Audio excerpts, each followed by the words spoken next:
Kabajamtootaaf jaallatamtoota hordoftoota keenya bakka jirtanitti nagaan keenya kabajaa isinaa qaqqabu isiniin jecha ijoolleen garee aartii Focus of Bongaa Yuunivarsiitii diraamaa mata dureen isaa eenyutu fi hambaasa jedhu qabatanii isiniif dhiyaataniiru.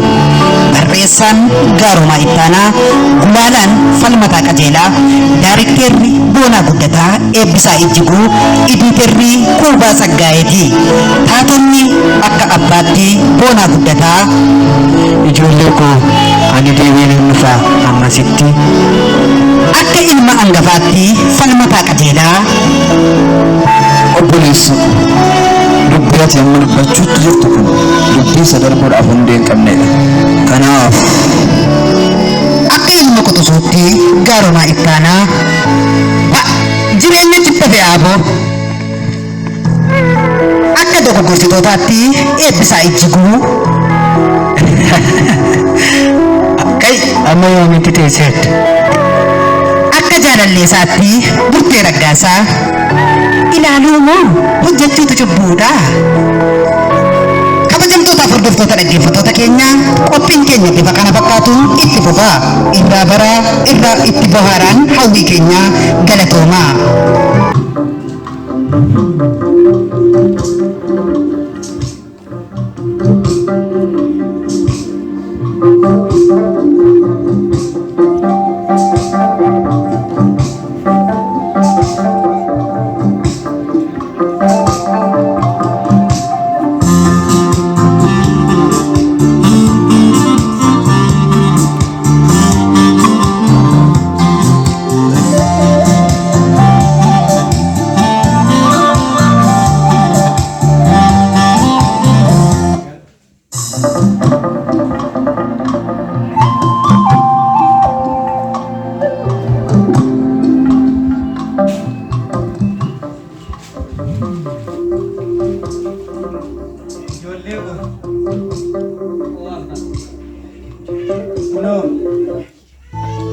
Ammarraa biyya lafaa keessa isinii wajjin deddeebi'aan ture.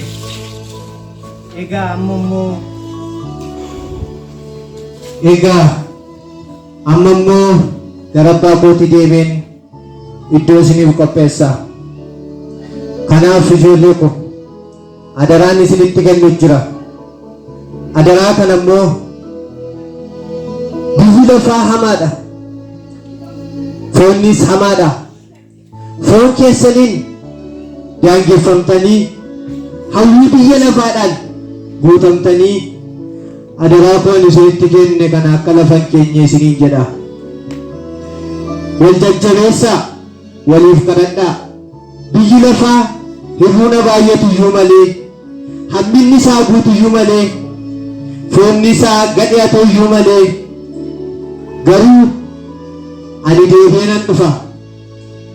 Kan isin keessa jiraattanii hin quufne jireenya bara baraa abbaa koo biraa dhaqeen bakka isiniif qopheessa. Egaa galfatan isinitti kennadhuun qaba. Adaraan isinitti kennadhu kan ammoo hiriyoota gadheedhaan daangeffamtanii akka adaraa koo lafan keenye. Isin wal jajjabeessaa. Ati immoo obboleessa kee kana isa quxisuu kee kana akka jajjabeessitu yeroo hundumaa waliif kadhadhaa. Yaada qulqullaa keessatti wal eegaa.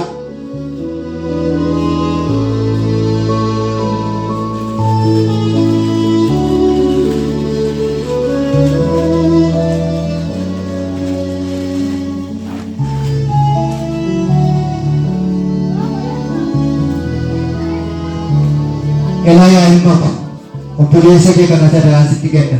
Ati hangafummaa kee ba'i. Wal gorsaa, wal jajjabeessaa. Dubbii sagalee kana dubbifadhaa. Dhaamsaan isiniif qabu yeroo hundumaa yeroo itti yeroo malatti kadhadhaa. Yeroo hundumaa lafa kaayinaa dubbii kana. Dubbiin kun dubbii jiraataadha. Akka lafa keenya dubbifadhaa. Yeroo kamitti yeroo keessan yeroo hundumaatti dubbifadhaa.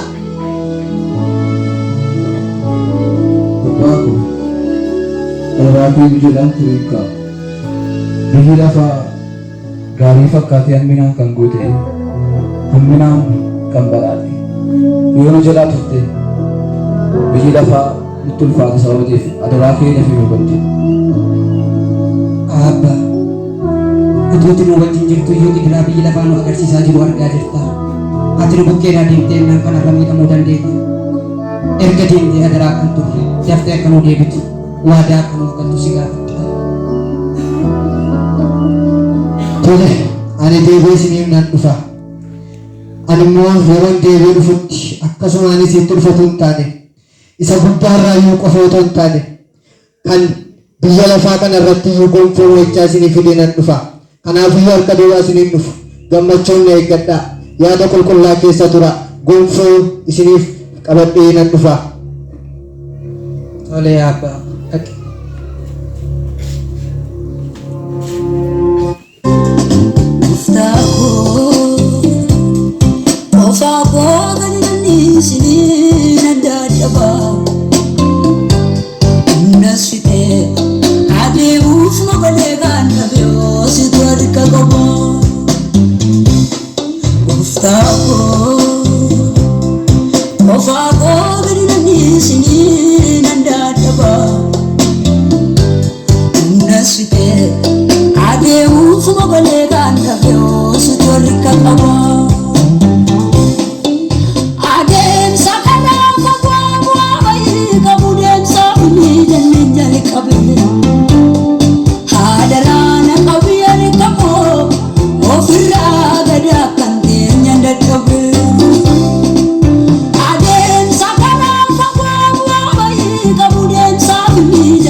Egaa abbaan keenya siinis imaanaa natti laate dubbii kanas imaanaa natti laateera. Ani immoo akka ilmaan gafaatti sun gorsa dubbii koo yaadaan qalbeeffadhu. Biyyi lafaa ulfaataadha. Ifa fakkaata dukkanaan kan badhaadhe, ulfina fakkaata salphinaan kan badhaadhedha. Kanaaf akka obboleessa gaarii tokkotti wanta gaaffii sitti ta'u kitaaba sagalee Waaqayyoo keessaa na gaafadhu siif nan deebisa. Adaraa kee hamma gaafa gooftaan abbaan keenya deebi'ee dhufutti jabaannee akka dhaabannuuf Waaqayyoo nu na gargaara. Tole obboleessa koo, waan ati jettu kamiyyuu sin dhagaa. Adaraa abbaan keenya nutti kenne kana sirriitti eenyu abbaa keenya gammachiisuun dirqama koo dirqama keeti. Kanaaf ofii keenya waan hin dandeenyeef Waaqayyoon nuuf kadhadhu. Jilbeeffadhu. Waaqayyo obboleessa tokkicha kana waan dhaalatteef si haa galatu. Egaa ati deemteetta deebi'ee nan dhufas nan jetteetta. Biyyi lafaa qoraattiin kan guute hamminaaf badiisaan kan guutedha. Aniif obboleessi koo kun amma dhumaatti jabaannee dhaabachuu akka dandeenyuuf adaraa abbaa ayyaana kee nu baay'isi. Maqaa Yesuusiin ameen. Ka'i.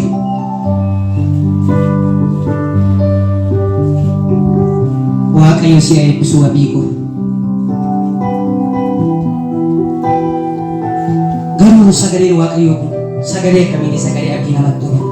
Warri Waaqayyoon abdiin eeggatan haa gammadaniidha. Gaafan sagalee kana aduu gammachuu guddaatu natti dhaga'ame. As keessatti waan an qofaa jiru yoo natti fakkaate iyyuu sababii abbaan keenya nu bira jirre qofummaa yoo natti dhaga'ame iyyuu warri abbaa isaanii kan abdiidhaan eeggatan akkama gammadan gaafa jedhu dhugaa abdii guddaatu natti horame wabii koo. Milto, iddoon sila dubbisee sitti agarsiisaa jira. Macaafa Faarsaa 125 lakkoofsa gubbaadhaa kaaftee lafa dubbistu akkas jedha. Warri Waaqayyoon amanatan akka lolluutti ol isaanitti hin jedha.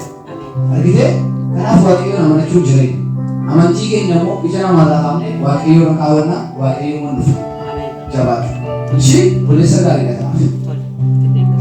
Dubbisi bakkaan dubbifna.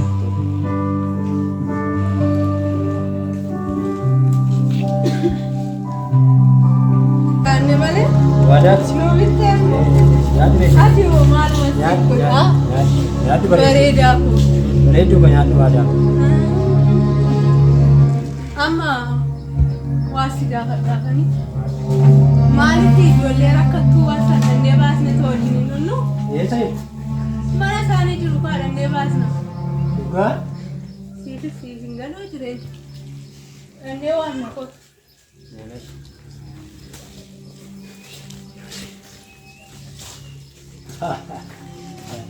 Mishineerii baatee deemti yaa. Inuma dubbis injijjiirama namaayu. Apa? Maal godhuuti? Matanaa qabdu? Dubartii qaba? Noora.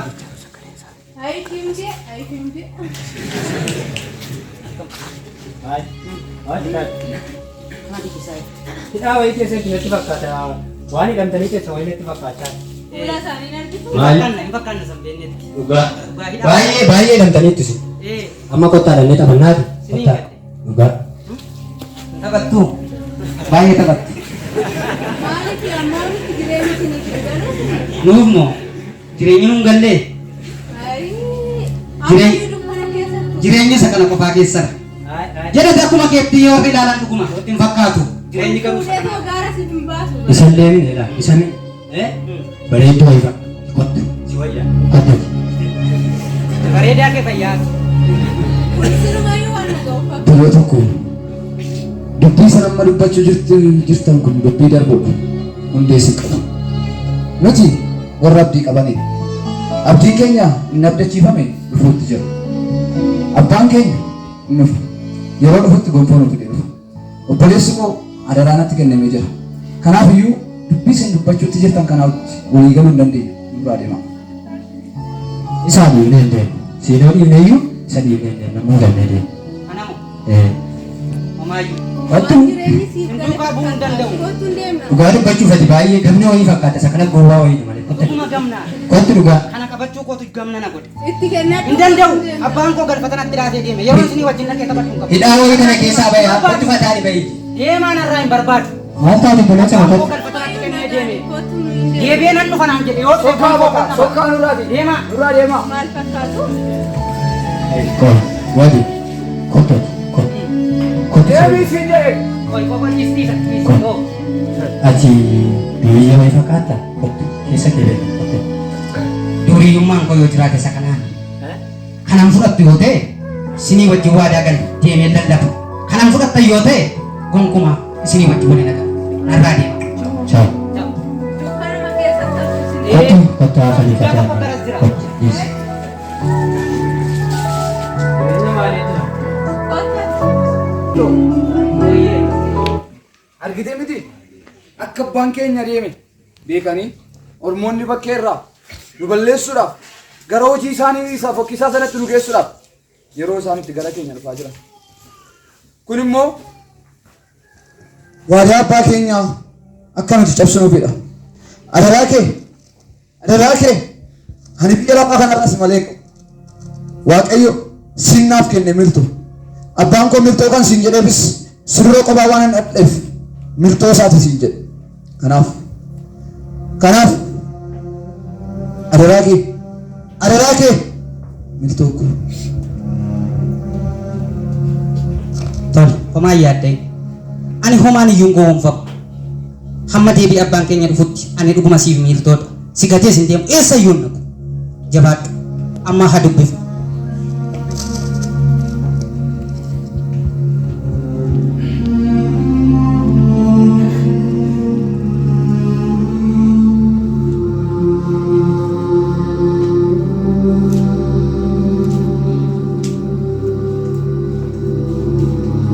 Garuu immoo gaaffii wayiin qaba.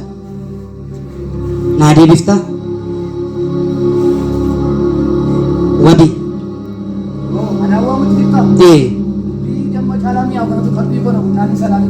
Dhugaadha.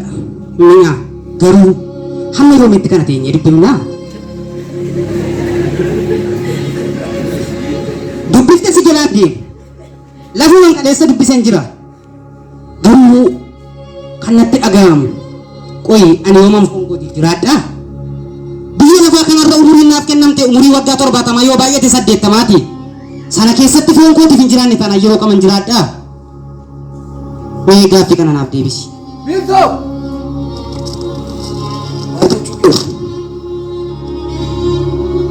Dubbii abbaan keessatti dubbatu ammalumatti dagachuu qaba. Ibsaa kee akka hin himneef eenyuun ibsaa kee sirriitti dhaabuuf deemaa jiru. Irratti waliin galu.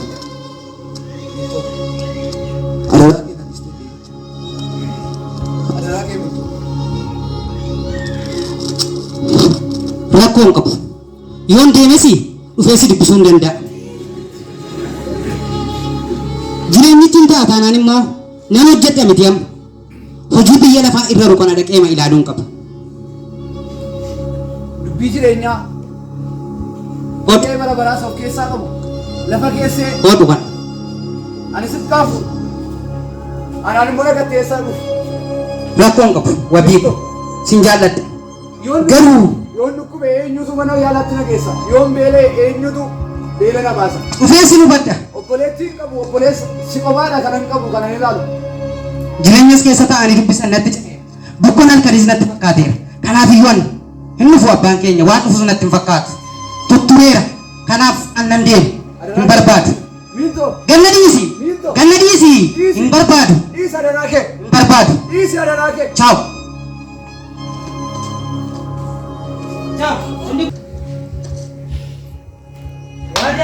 Wabi. Goobasii nama. Raasicheenii. Jannama. Jireenya namaa garuu. Amma sii gadi sii gadi. Maali? Waan nama. Akkamitti sii gadi? Kana. Jalqaba sitti himneera. Hinuman dubbisa bakka kaleessaan jira. Kanaaf ani yoomuu foon kootii jiraadha. Nagahee bakka. Mana keessatti sagatee qofaa koo amma gaawwan na barsi. Fufuun koo maal godhe? Caatii qaamuun beeku, sigaaraa xuuxeen beeku. Erga gaafa abbaan keenya adaraa sana nutti kennee achuma keessan jira. Kanaaf jireenya biyya lafaa kana immoo akkasin na shaakal jirtan hin barbaada. Isaan dubbisa. Qaxalee wayii. Maal ture beektaa? Durumaa teessee isheetti hojii wal fakkaatu dubbista. Kanaaf amma fataan na deemne. Wanti nyaatan hundi guutuu dhalaa shaantaa. Ilaali, bani ilaali. Argita, argita.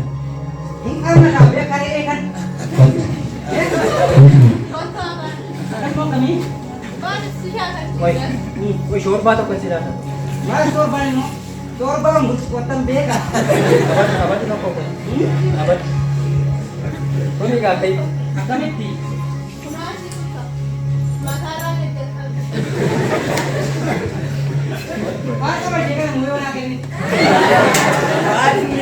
Ada si kenya apa si kenya? Ada orang yang hidup deh. Abbaan koo gaaddisanaaf ta'a kanan jedhe sun waamee awwaachifadha yeroon qobaatu mana keessaa kanan jedhu biyya lafaan na jalaa bitame eenyuun ilaa iddoon isaa natti qaawwe adaraa abbaan isaa isatti laatee deemu teessoo isaa gubbaa kaa'e sokke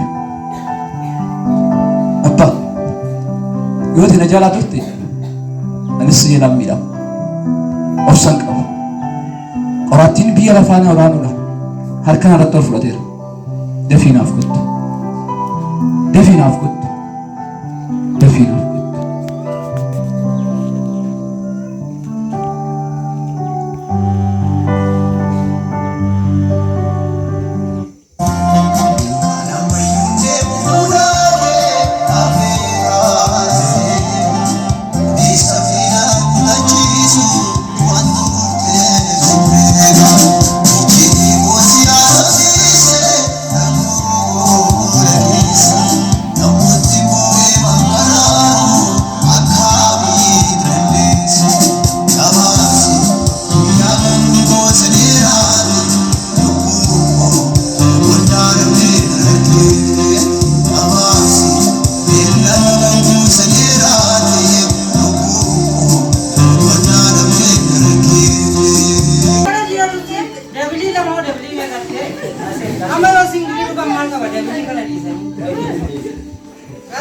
Mataa tolbaa ergita.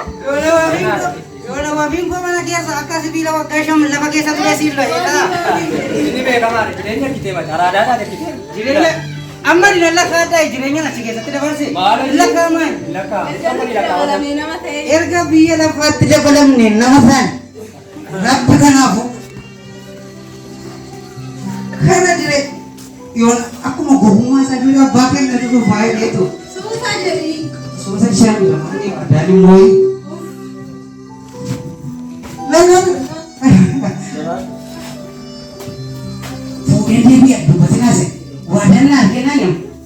Latarri fatayaan irratti bakka qabu lagi isa kan hadis wadaa koo fuudhee dhufa jireenya kana jiraachuu qaba.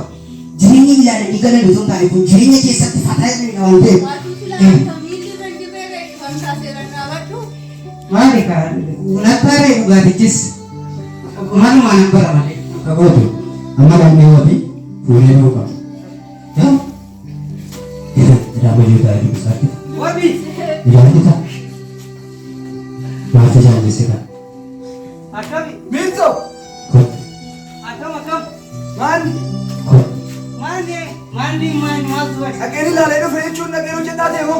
Ilaaleen fe ammas ilaaleen hojjechaa deemna malee. Kottu Minto!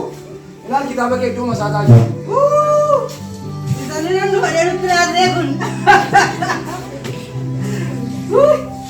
Minto! Akka gootu la kuni dubbifameennu sittan hima abbaa keenya nufuuti kottu si waamuun dhufe qofaa mana keessatti hin gubatini ila abbaa keenya eeguun obboleessa koo beelaaf dheebuudhaan waadamuu qaba jecha baay'annaa qaba inni biyya lafaa kun immoo hin hiriyattu malee sin argatani kottu hin beekna.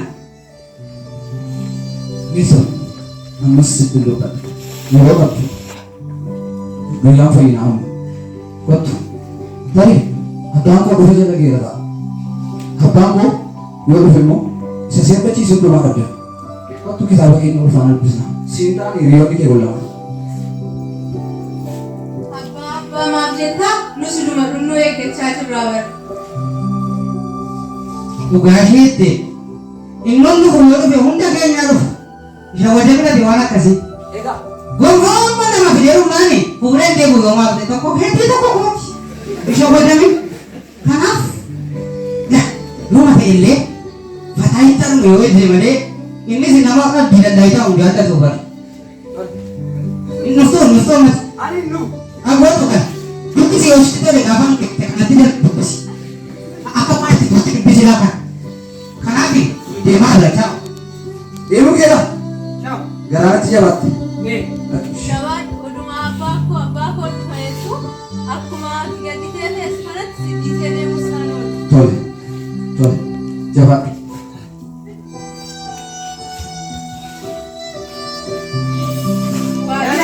Minimne. Siidadhaadha naman nagahu siniin jenneen. Fuulaan beekama kana. Gowwaa wayii nuti sini masaa gowwaan itti beelaman jalqabu. Abbaan keenya maani. Ati baga baatee dhufte. Dhiisa si kottu. Agaruu waan kun hangafaa qotisuu qabuun jedha. Qotisuu kana jireenya na qeema. Araadummaa kee jalqaban bareeda. Natti kennutu isatti na kennu sun ta'an utuu isa natti kenneera ta'e Akkas hin gallee bisaawu. Si galteetti jireenya. kottu. Qaamnume Ganaadha. fataa dhaqa. Taali. Waadaa ergan si argadhe dhugaatti jireenya sirrii Ganaa siif gala yoom siif galee. naaf jiraadhati. Ha'ee bunna abbaa keenya hin dhiyataa wajji. Inni dhuma achi taa'u abbaa isaa gatee deema. Kamma si meeshaa kana. Oduma nuti karaarra deemnu abbaan isaa nutti dhufee nu fudhatee deema. Kamma si meeshaa.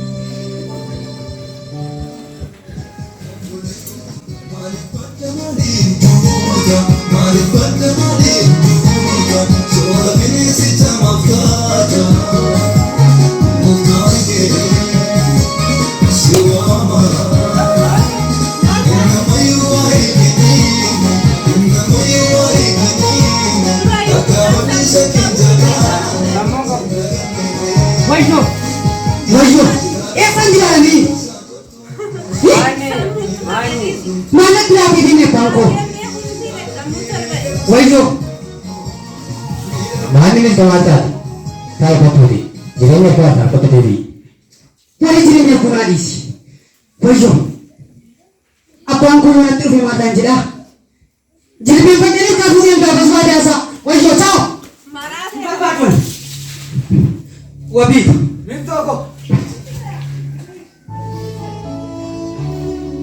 Naa dhufte. Kitaaba kee baasee utuu waa'ee kee dhiphatu. Abbaan kun natti dhufe maataan jedha dhuguma na attaraaramaa. Hin dhufne abbaan kee. Hin dhufne. Akka inni araara siif godhu immoo siif nan garata. Abbaan kun hiriyaaf obboleessa dhugaa sanaaf yaadde qalbii isaatti daftee waan araaramteef ulfaata. Ammas utuu hin dhufin inni dhabee deebi'eera. Araarri keessaa baay'ee. Kan miil tokko. Ani yeroo tina biraa deemte kophaa goote. Ati anaaf obboleessa gaariidha. Oh, kitaaba kee dubbisitaa. Naaf kadhadhu abbaa koo. Hin dhufne. Natti araaramu akka danda'u. Si haadhameera abbaan. Utuu hin beekin karaa bakaadheera. Daandii abbaa koo gadhiiseera. Amma garuu kun gaaffii mana abbaa kootti duuboonaa kun. Abbaan kee abbaan dhiifamaadha. Innoo arjaadha. Garraamiidha. Qulqulluudha. Qajeelaadha. Warra si barbaadatan hundumaaf hin argama. Abbaan kee sitti araarameera. Garaa warra waaqayyoon barbaaddatanii hagammachu jedha sagaleen gooftichaa. Dubbisi kitaaba kee fudhadhuuti. Shoo. Si haa galatu. Si haa galatu. Ana erga mucattii sun biraa baate irrimni narraa badeessa. Ani taa'umaan barbaadu hamma isaa argutti deemnee laalu qabna. Dhugaa keetti waadaa utuu deemnee itti deebisne baay'ee gaarii. Qarree deebisuu qaba. Jireenyi naaf ta'an jiru anaaf. Dhuguma jettee waadaa nannee ishee barbaadu qabna.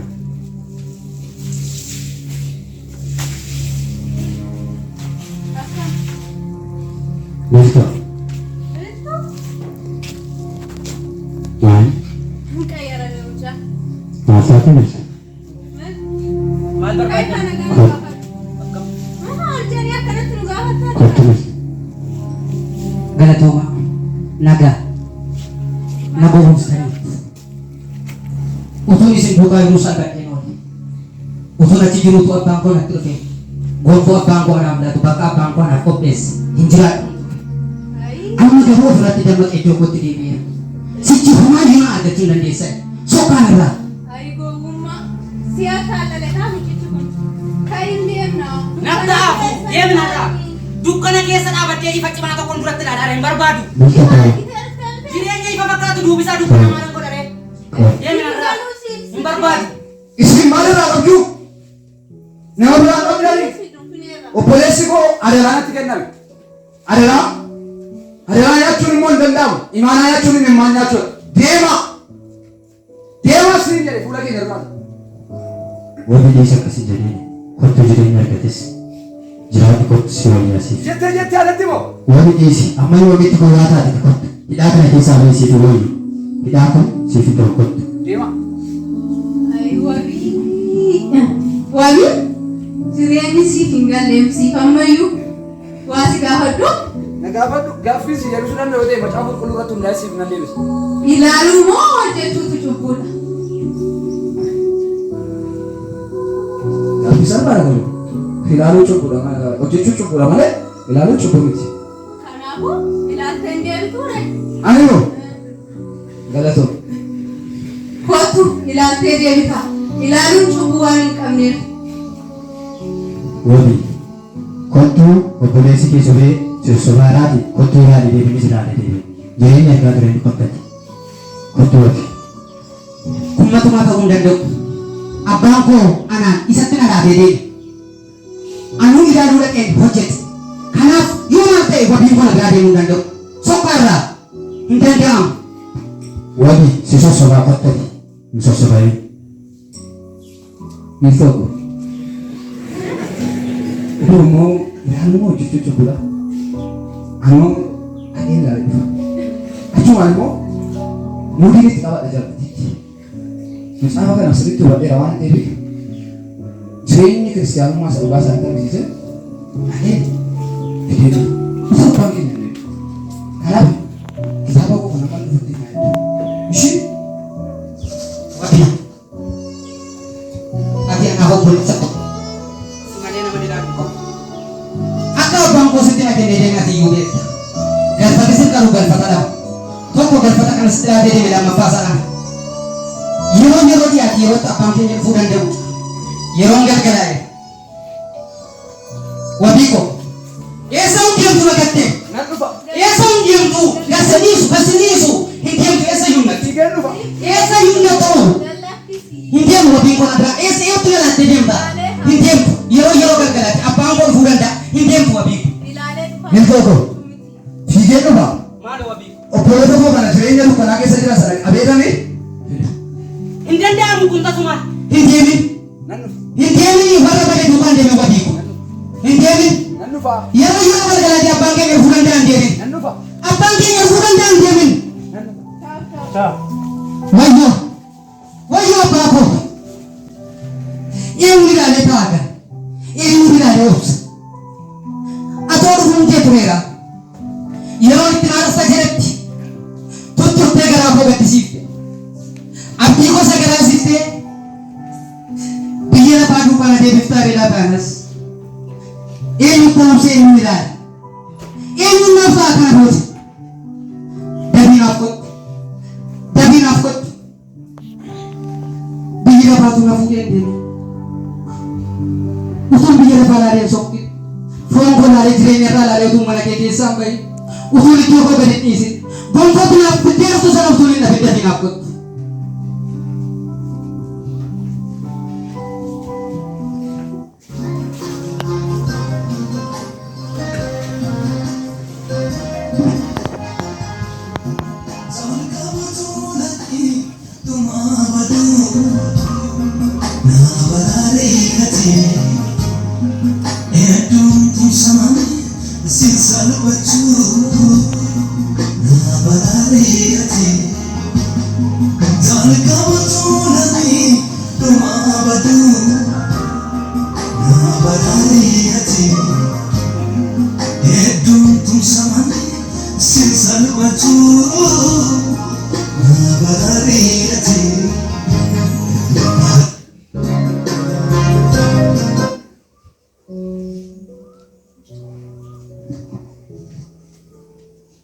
Abbaa koo dibinaa biyya lafaa dadhabeera.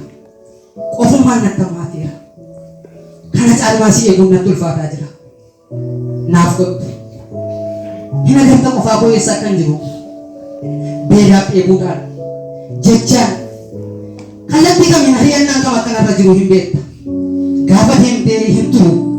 Iddoo biqilattuu sii qopheessuu deemee naan jette. Sana qofaa osoo hin taane immoo gonfaan sii fidee dhufa naan jette. Garuu dhufuun kee tutture. Ani si eeguu dadhabaan jira. Obsa koo badduu baasaan jira. Maaloo naaf kottu. Naaf kottu abbaa koo. Naaf kottu abbaa koo maaloo.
Ijoollee tokko warreen hojjetanii hawwii biyya lafaa oomishan keessanii biftanii amma dhumaatti jabaatanii deemte. Kunoo ani immoo gonfaa maayichaa isinii fidee dhufeera. Ijoollee tokko eessa jirtu? Dhala koo anaaf jettanii waan hundumaa kenneeftanii anaaf jettanii hawwii biyya lafaa ofii keessanii dhiiftanii ofitti riftanii hamma dhumaatti jabaattanii kan deettanii dhaabattanii kan deettan galchata koofiidhaan kan baaftan ijoollee tokko. Abbaa koo naaf dhuftee. Dhala koo obboleessi kee dhala koo. Maal godha gaafa abbaa koo? Wabii koo. Maaloo utula gorsuu utulatti gadhabaa mariitti maaloo isa kenneeti wabii koo eenyu? Maaloo abbaa Dhala koo wabii akkasuma godhee ani waan hundumaatti kennee sokke Ani kana booda bakka jiraattu jedhee guddi abbaa koo biraa bakka siree qopheessee itti fudhachuu dhufe. Obboleessi kee dhala koo. Abbaa koo wabiin ammayyeessoo. Maaloo ani obboleessa koo dhiisee eessa iyyuu deemuu hin danda'u. Kan na gorsaa ture, kan na jajjabeessaa ture, kan na bira dhaabachaa ture wabii koodha.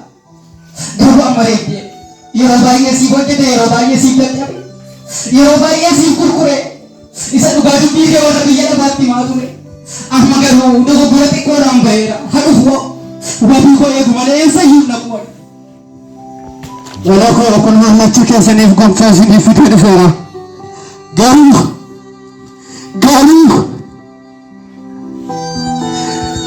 kana booda isaaf carraa tokko iyyuu hin qabu. Akkamitti akka jetta abba? Ani isa hin beeku. Hammam si eege dhaabate? Matumaa Si hojjetaa ture. ani isa hin beeku. Kanaafiyyuu gonfoon isaaf fide deebiseen fudhee deebi'a. Egaa siif kun amma dhumaatti jabaatee kan eegeef gonfoo fide dhufeera.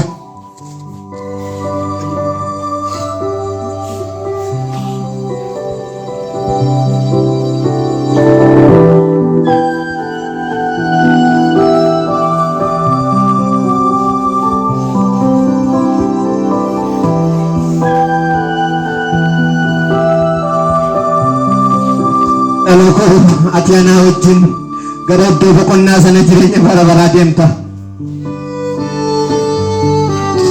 Waan an godhu qabu. Chaawu wabii koo. Kooti qal'ee kanuma ta'e. Wabiidhaaf waan an qabu yoo jiraate kana yeroo dhufu afuratu asii.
Nyaachuun qabu.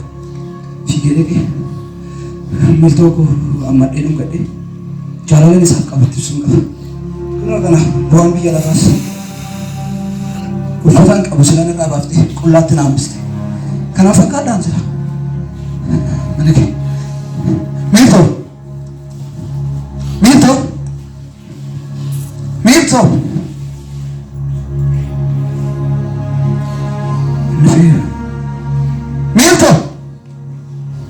dinqaa qalaqaasaa jira.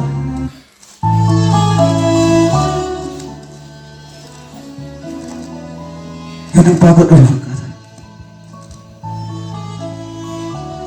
Moo nama tolcheesee na jala dhossee moo kana naaf kaa'e ta'uu qabu. Miiltoon naaf ija godha.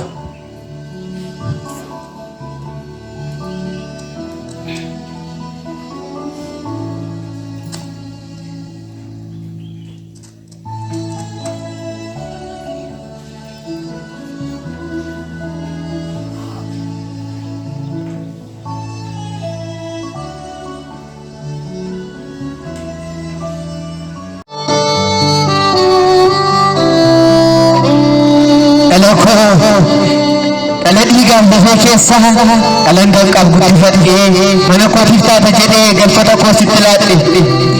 Ati garuu akkan si amsadhe naaf ta'uu dadhabdee galfata koo lafa keessi agaraa koo maaliif nyaattee dhala koo jaalalaan mana keessi qabuutuu beektuu anatti horma taatee dudda natti gatte biyya lafaarra na caalchifattee waadaa naaf sigitti diimte akka jeen malumaatti dhaabattee nan beekne maaltu si godhee dhaloo gonfoon si fidee dhufe fudhadheen deemni anaaf ati si'achis waamaayu wal biraan qabnu dadhabbiin kee duraa akkasuma hafe waadaa koo dadhabuun kee bakkeetti si hambise dhaloo koo chaawo chaawo chaawo.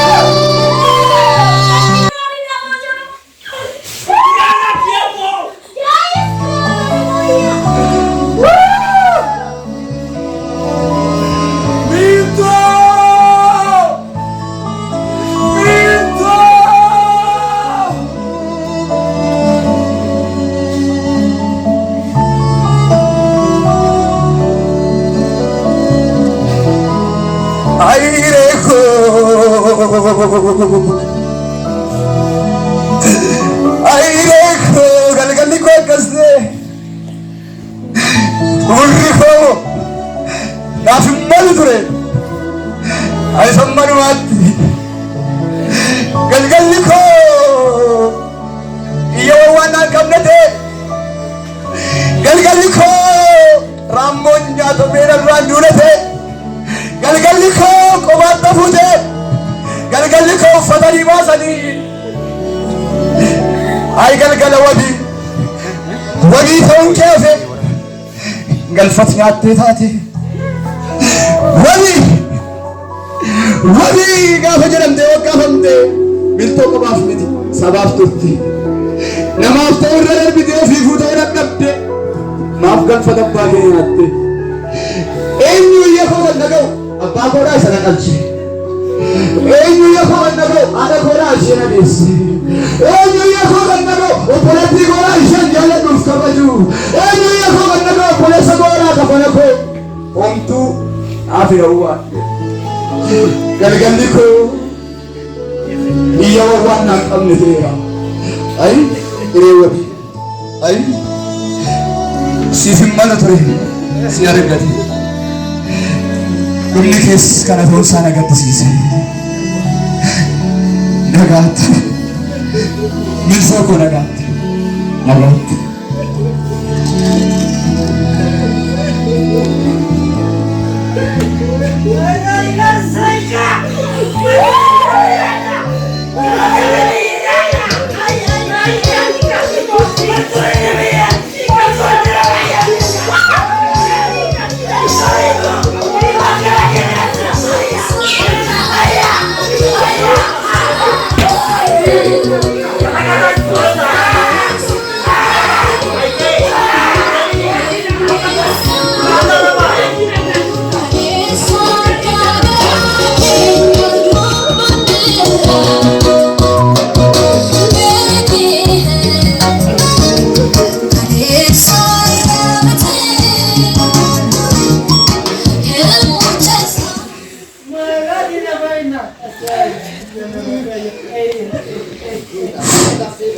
Yesus Kristus gooftaadha mee iddoo jirutti jilbeeffannu ergaa guddaa nu erga waan ta'eef asumaan eebba fudhadhaa jilbeeffatu iddoo jirutti.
galanni guddaan waaqayyoof haa ta'u. Waaqayyoodhaan hin kadhanna. Waaqayyo guddaadha. Waaqayyo ergaa guddaa nuuf ergee waaqayyoon kadhanna wajjin tokkummaatti waaqayyoon kadhanna. Isa dura sagalee waaqayyoo keessaa laf tokko dubbisa. Dhiphinni keenya si'aanaa kun ulfina isa nuuf mul'ifamuuf jiru wajjin wal bukkee qabamee ilaalamuu akka hin dandeenyetti nan lakkaa'a. Uumamni hundinuu mul'achuu ijoollee waaqayyoo dhimmanii eeggachaa jiru. Ameen. Irra deebiin dubbisa akkas jedhamas. Dhiphinni keenya si'aanaa kun ulfina isa nuuf mul'ifamuuf jiru wajjin wal bukkee qabamee ilaalamuun akka hin dandeenyetti nan lakkaa'a. Uumamni hundinuu mul'achuu ijoollee waaqayyoo dhimmanii eeggachaa jiru. Gooftaa ol waaqa gubbaatti gad lafa gubbaatti galamuuf inni guddaan siif haa ta'u. Ati waaqa araaraan guutuuti. Ati waaqa qabeessadha. Ati waaqa araaraati. Ati waaqa jaalalaati. Cubbuu keenya nutti hin lakkoofne gooftaa. Araara nuu goote abbaan inni guddaan siif haa baay'atu. Ati waaqa araaraati. Mee akkas jedhaa lafaadha. Yaa waaqayyo jedha.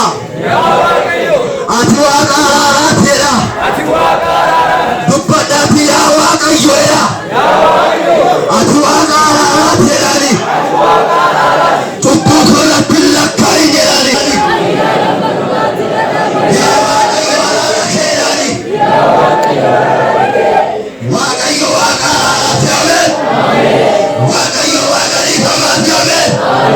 Waaqayyo ayyaanatti hin beekne isa eeggattu siif haa laatu.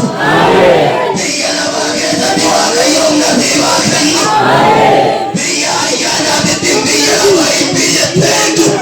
Ayyaanatti sooromee dabartu. Ayyaanatti biyya namaa dabartu.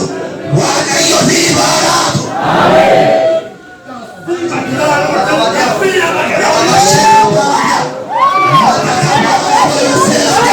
Waaqayyoon nasitti namaa kennu si eega.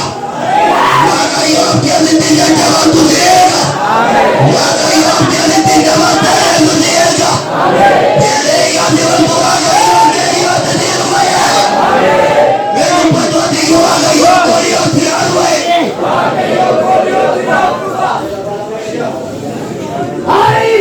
Walla boori walla gaafatti yaadif. Walla namaaf kennaniif. Walla abbaa abbaa dhalanii namaan mataniif. Waaqayyo gooftaan dhiyootti dhufa. Galanni guddaan siif haa ta'u. Maqaan kee eebbifamu. Gooftaa dhaabbadhaatiin illee guddaan gooftaa galateeffadhaa.